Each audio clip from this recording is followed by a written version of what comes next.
ಕವಿ ಪರಿಚಯ. ಧಾರವಾಡದ ಜೆಎಸ್ಎಸ್ ಕಾಲೇಜಿನಲ್ಲಿ ಕನ್ನಡ ಪ್ರಾಧ್ಯಾಪಕರಾಗಿರುವ ಪ್ರೊ ಬಿ. ಸುಕನ್ಯಾ ಮಾರುತಿ ಅವರು ಮೂಲತಃ ಬಳ್ಳಾರಿ ಜಿಲ್ಲೆಯ ಕೂಡ್ಲಿಗಿ ತಾಲೂಕಿನ ಕೊಟ್ಟೂರಿನವರು. ಬಂಡಾಯ ಸಾಹಿತ್ಯ ಸಂಘಟನೆ, ಮಹಿಳಾ ಸಾಹಿತ್ಯದಲ್ಲಿ ಕೃಷಿ ಮಾಡಿದ್ದಾರೆ. ಇದುವರೆಗೆ ಪರಿಸರದಲ್ಲಿ ಪಂಚಾಗ್ನಿ ಮಧ್ಯೆ, ನಾನು ನನ್ನವರು, ತಾಜ್ಮಹಲಿನ ಹಾಡು, ಬಿಂಬದೊಳಗಣ ಮಾತು ಎಂಬ ಕವನ ಸಂಕಲನಗಳನ್ನು ಪ್ರಕಟಿಸಿದ್ದಾರೆ.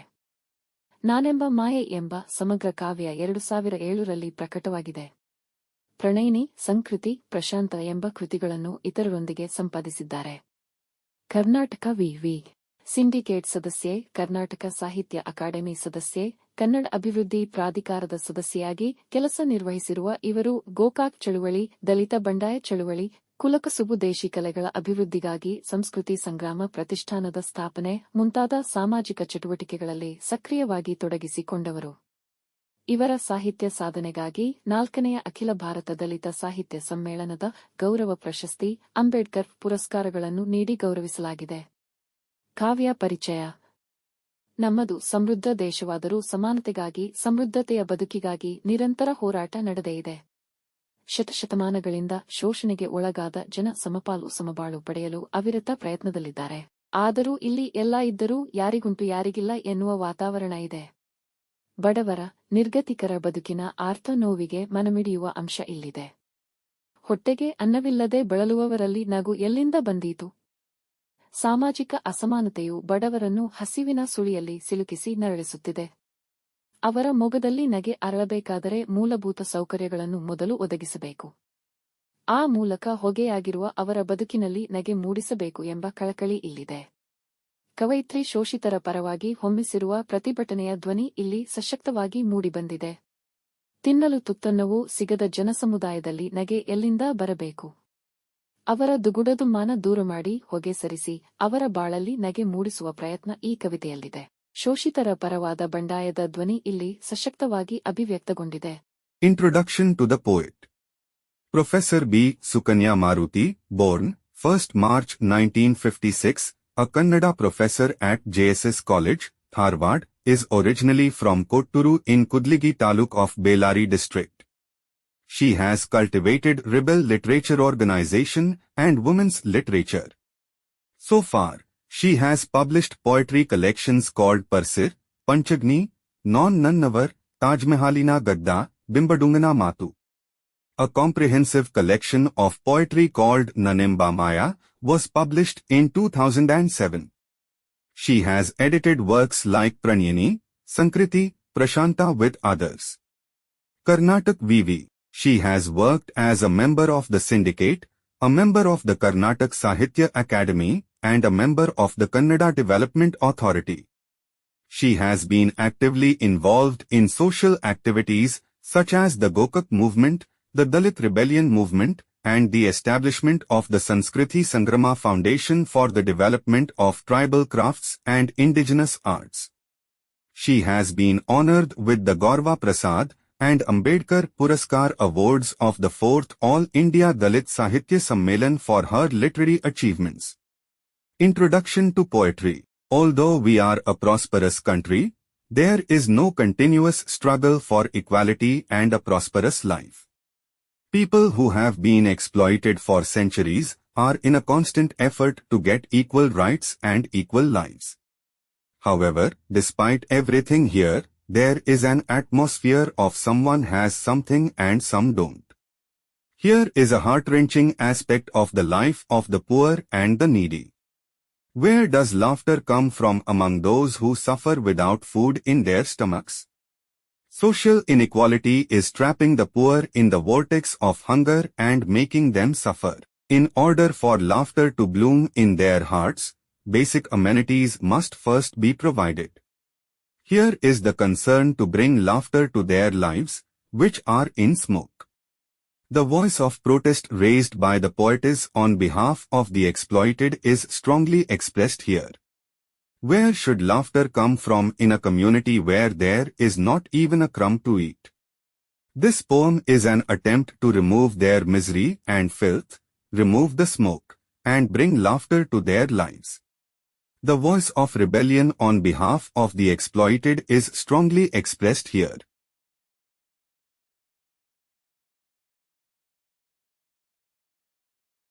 ದನಗಳಿಗೆ ಮೇವಿಲ್ಲ, ಜನಗಳಿಗೆ ನೀರಿಲ್ಲ, ಗಂಜಿಗೂ ಗತಿಯಿಲ್ಲ. ನನ್ನವರು ಸತ್ತ ದನಗಳ ಕಿತ್ತು ತಿನ್ನುವುದನ್ನು ಕಣ್ಣಾರೆ ಕಾಣುತ್ತಾ ಕತ್ಕತನೆ ಕುದೀವ ಅಗ್ನಿಪರ್ವತವಾಗಿದ್ದೇನೆ. ಈ ಸಾಲುಗಳಲ್ಲಿ ಕವಿ ಗ್ರಾಮೀಣ ಜೀವನದ ದುಃಖವನ್ನು ಚಿತ್ರಿಸಿದ್ದಾರೆ.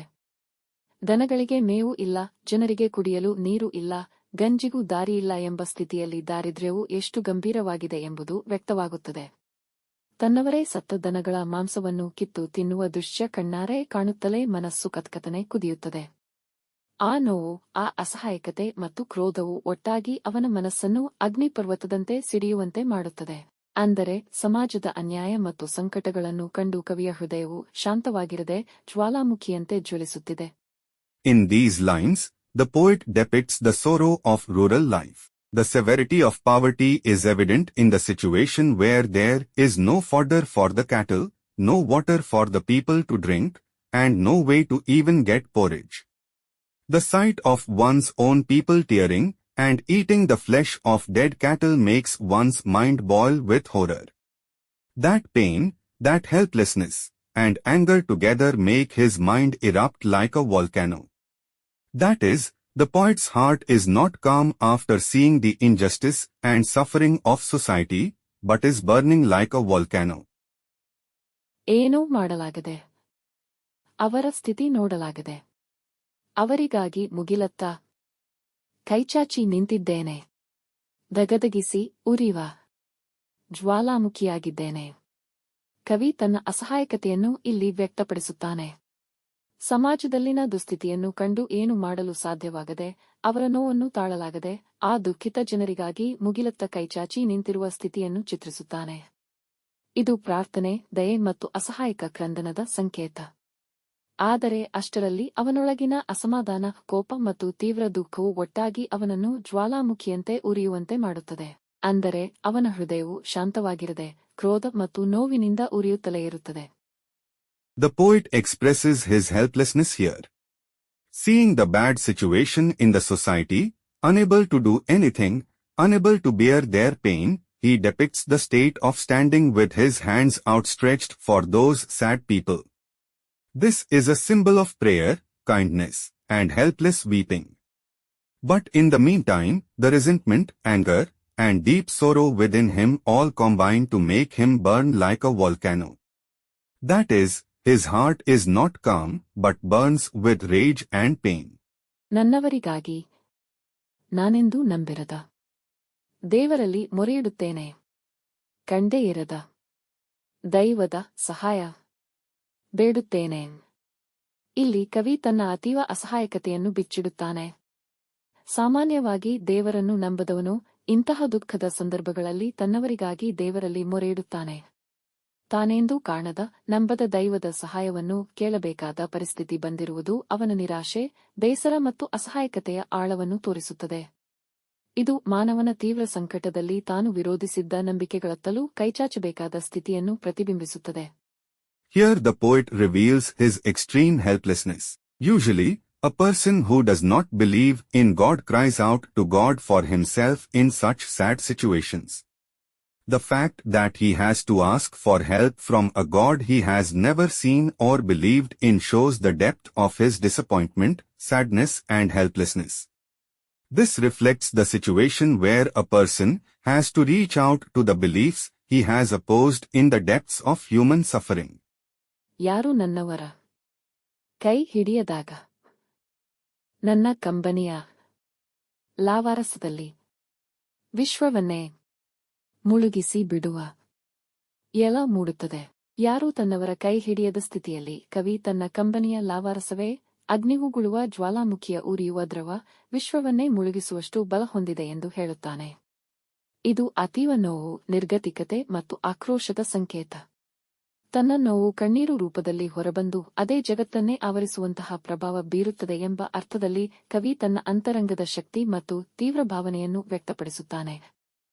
In a state of solitude where no one holds his hand, the poet says that the lava of his fire, the fiery liquid of a fire-spewing volcano, is strong enough to drown the world. This is a symbol of immense pain, destitution and anger, in the sense that his pain comes out in the form of tears and has an impact that engulfs the world itself. The poet expresses his inner strength and intense feeling. ಬೆಂಕಿ ನಾಲಗೆ ಚಾಚಿ ನನ್ನವರ ದಾರಿದ್ರ್ಯವನ್ನೇ ಆಪೋಷಣ ಮಾಡುತ್ತೇನೆ. ಅವರ ದೀನ ದಲಿತತನಕ್ಕೆ ಧಿಕ್ಕಾರವಿರಲಿ. ಅವರ ನೋವನ್ನೇ ಸರ್ವನಾಶ ಮಾಡುತ್ತೇನೆ.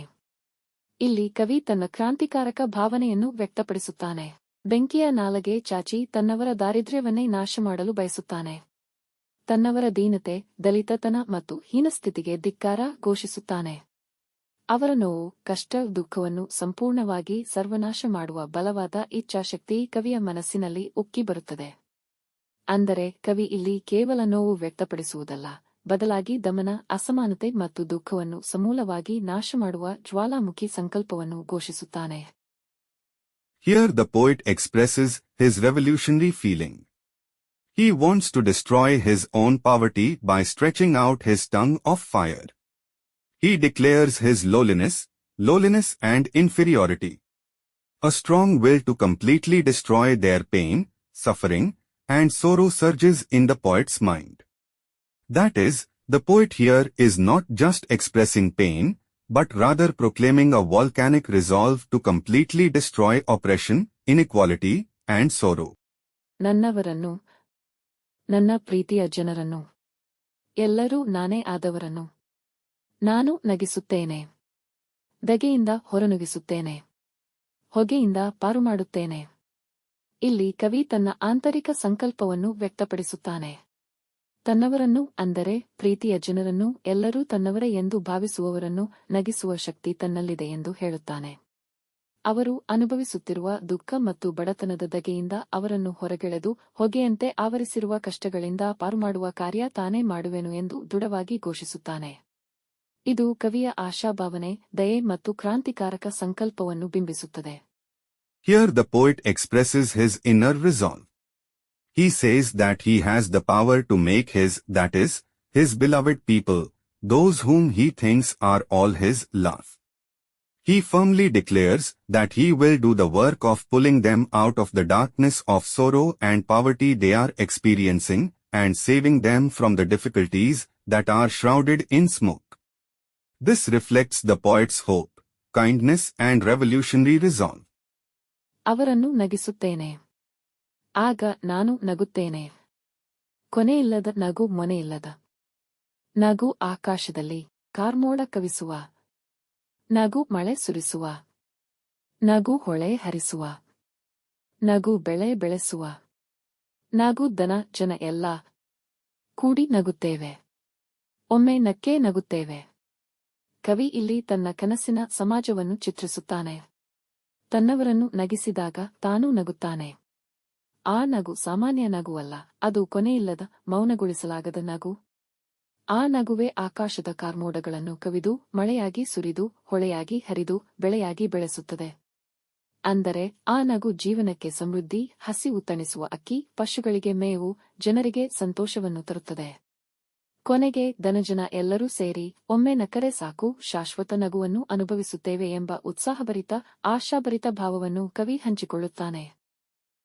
The poet here depicts his dream society. When he makes his people laugh, he laughs too. That laughter is not an ordinary laughter, it is an endless, unmitigated laughter. That laughter is what breaks the dark clouds in the sky, pours down as rain, flows as streams, and grows crops. That laughter brings prosperity to life, rise to satisfy hunger, fodder for animals, and happiness to people. Finally, the poet shares the enthusiastic, hopeful feeling that all people, both cattle and people, will laugh once and experience eternal laughter. Dear students, if you find these lessons explained is helpful, please share this video with your friends.